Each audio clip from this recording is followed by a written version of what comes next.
I'm Kelly Warner. When a person is diagnosed with breast cancer, they often have a lot of decisions to make about what type of treatment is best for them. Whether or not to have breast reconstruction following a mastectomy is a question patients are encouraged to consider early in the treatment process. It's been 7 years since Valerie Ganson was diagnosed with breast cancer, but she will never forget the moment she got the call from her doctor. Ooh, I remember exactly. I had three kids snuggling in my bed. Your world stops.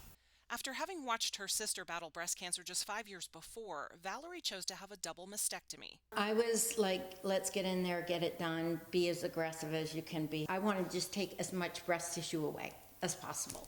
Wanting to maintain her shape and still feel good in her clothes, Valerie also chose to have breast reconstruction.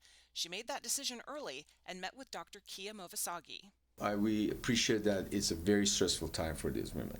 They've just been diagnosed with something that they didn't sign up for, and it's a lot going on through their head, emotionally, physically, spiritually. Dr. Movasagi says there are two types of breast reconstruction, where the shape and volume of the breast is restored with an implanted device or with tissue from other parts of the patient's body.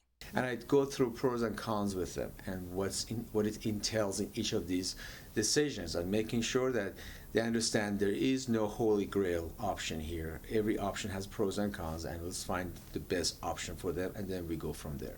If a patient knows they want breast reconstruction immediately or may at any point down the road, communicating that up front allows the plastic surgeon to work with the patient's surgical oncologist to preserve the skin of the breast during surgery to remove the cancer.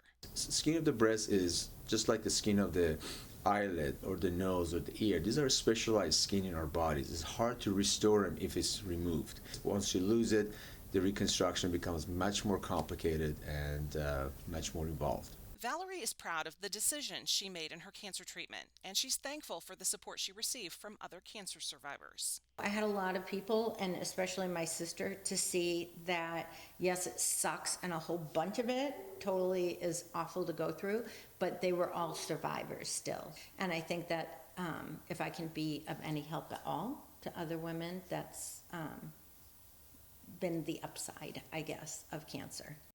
To eliminate cost as a factor in a patient's decision whether to have reconstruction, the Federal Women's Health and Cancer Rights Act was signed into law in 1998. It requires most group insurance plans that cover mastectomies to also cover breast reconstruction.